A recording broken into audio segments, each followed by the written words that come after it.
Well, we're almost done. No, we're not going for a walk just yet.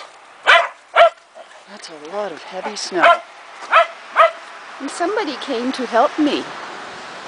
Are you going to help me shovel, Moggie?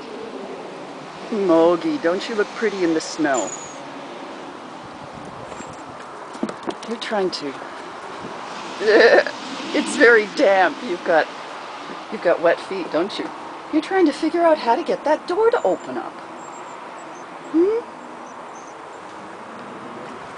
Hey, Mr. Moggie.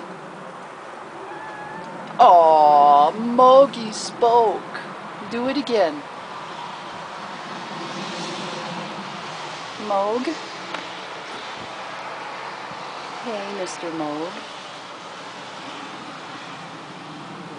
Speak again and I'll open the door for you. Moggie.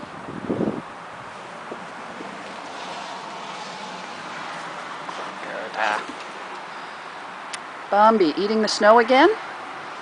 Good, eat it all so I don't have to shovel it. Okay, you're not going to talk again, are you? Mr. Moog?